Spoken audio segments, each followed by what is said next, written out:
How you doing, YouTube? This is just going to be a quick video giving you a tour of my 29-gallon reef tank, as well as the kind of behind-the-scenes system that runs it. So I'm going to start out with equipment first. Start off at the bottom here. Basically what I have here is I have a hole drilled right here, so 1 inch. Goes down a plastic tube here. Did this all myself. Got a filter sock for mechanical filtration. Next stop here is a little refugium that I have. I have chitomorpha in there. There's a lot of little pods in there. I'm not sure if you can see them on the glass. I see moving around a little bit. I have mangroves in there. All helps with nitrate elimination. I have this set first here so that way these can get the raw unfiltered tank, not unfiltered mechanically but chemically unfiltered straight from the tank, so that all the plants in there can grow, you know, nice and healthy. I also have a little bit of live rock rubble and a sand bed there as well. Next up we got the second chamber here that the water flows into. We have activated carbon here. Usually I put about a cup in there, change it out every 2 weeks or so. It really does keep the water clear in my opinion. Keeps it from smelling like fish because I run an open top system. Here we have the protein skimmer. It's an aqua sea urchin. It's rated for a 90-gallon tank, so you know it's very efficient.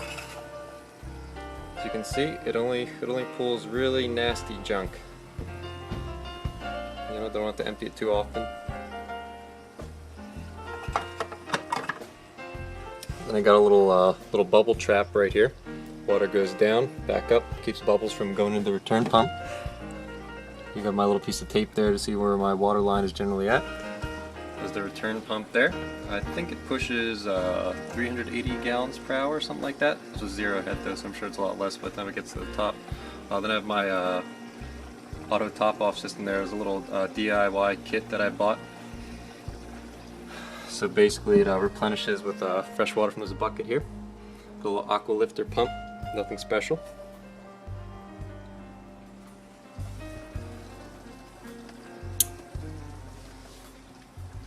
Here in the main part of the tank we have the outflow from the filter. You know, just goes straight up plastic tube, comes out there. You got the little disperser at the end there. You know, it's adjustable, kind of just put it to flow right in the middle of the tank. It's one of my favorite pieces of equipment here, Vortec MP10. Very efficient way to move the water around your tank, especially on a tank this size. It was a little costly. I believe it was about $200, but it has some really nice modes on it. Forget what mode I have it on now, but basically what it does is creates a little wave in your tank for a while. You know, nice little pulsing motion. Coral there really likes it, Anemone's happy with it, and then once in a while it does like a kind of full power sweep to make sure everything gets pushed across to the other side into the filter, which I really like. So yeah, basically it does it automatically. You can see right here. You can see the light moving from one side to the other. That means it's on pulse mode, and then eventually it goes to full power mode with the light just stays all the way over here. This is my little heater slash thermometer here, which I have in the sump. Just a titanium heater, very reliable. I recommend it over glass any day. Next we have the lights here. It's a 120 watt Reef Breeders light system.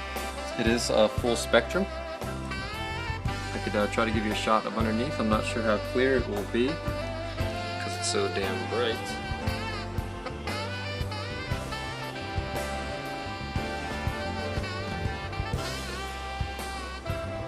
Yeah, it's not really going to work out. But anyway, it has two separate controls. You got one here for the blues.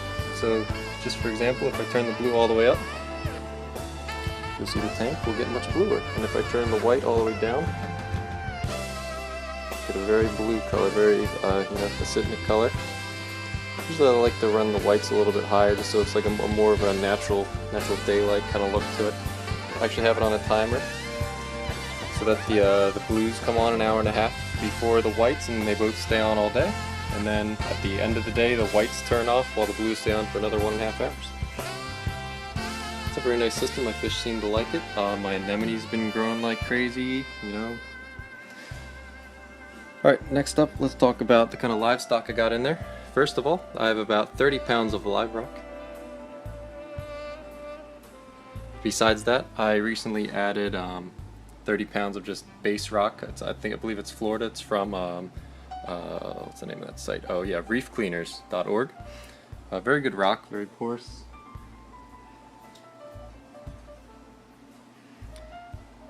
Okay, let's talk about my fish now. So we got a couple Ocellaris clownfish here. Actually purchased them at slightly different times, about a week apart. Actually got this guy first, then I got this one later. Now what's odd about this particular fish is he only has 2 stripes. It's probably a she, to be honest with you. You know, they've been displaying the aggression. You know, she's very aggressive towards him, and he kind of does the little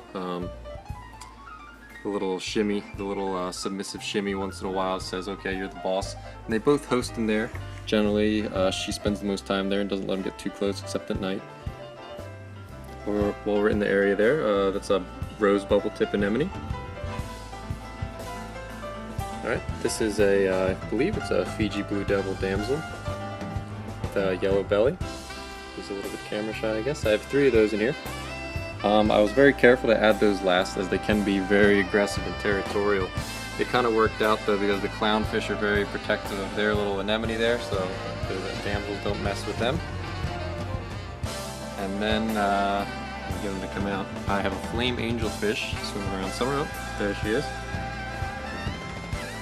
Very beautiful color. Great appetite, a lot of personality. Really likes to find every single hole in the rock that she can fit through and swim through it, you know. If you watch her for a while, it's really like pretty crazy. Sometimes she tries to fit through holes that she doesn't really fit in. Very nice fish though. Highly recommend them. Last fish I have, there's another one of the damsels. Last fish that I have, he usually likes to hide out back here. It's a mandarin dragonet. Now, I believe he likes to hang out here because I have made a pile of rubble live rock here that, you know, my pods generally like to breed in there, so he likes to hang out there and eat them, you know, if they happen to be unlucky enough to come out. I guess it kind of works out because the flame angel actually likes to eat pods a lot too, so by having them over here in this little pile makes them a lot more accessible to the mandarin without the angel scarfing them all up. As far as invertebrates go, I have 2 peppermint shrimp. So if I could find at least one of them for you here. Of course, they're all being shy now that I have the camera out. Oh, there's one right there. Get a little better shot of them. Peppermint shrimp there. I did have some Heptasia anemones when the tank was new, so they really helped getting rid of those. I got another one as well. They basically, you know, they scavenge anything that falls down, you know, flake food, frozen food, fish poop, whatever, they'll eat it all, man. I also have a cleaner shrimp who's almost always out, so it's very odd that he's hiding. I believe I saw his antenna. Oh, there he is down there. You can see him there. The only fish that will let him clean them is the flame angel for some reason. Not entirely sure why. Maybe it's because he's such a large shrimp. He was actually the first thing to go into the tank. Yeah, he's a very large cleaner shrimp, so maybe the other fish are scared of him. There's really no way to tell why, but he does clean the flame angel on occasion and is a great scavenger as well. Highly recommend it. Here I have some green star polyps. Very easy to care for. They grow pretty quick too. Here I have some zoanthids. I believe they're called fire and ice. You know, it's all they give zoanthids so many different names. It doesn't really matter what they're called as long as you like the way they look. Very easy to care for as far as corals go.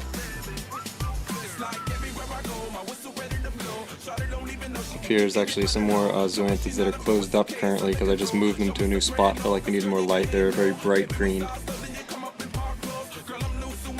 here, yeah, this is the best view. This is a little called an elephant skin coral. I forget the scientific name for it, but I have them right there up top because they apparently like moderate to high flow and a lot of light. You know, very small polyp stony coral. So I'm right up there getting as much light as you could possibly want. My favorite coral here is the neon green trumpet coral here. He's actually a little bit subdued in color right now because I just fed him.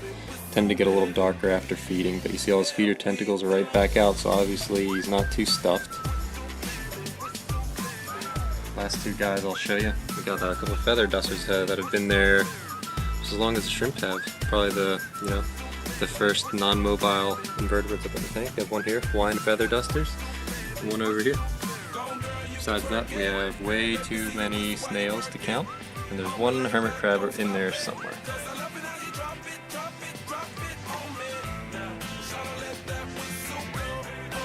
Alright, well, thank you for watching. If you have any questions, criticisms, compliments, angry remarks, anything, please feel free to post a comment below. Love to hear from you. Thanks!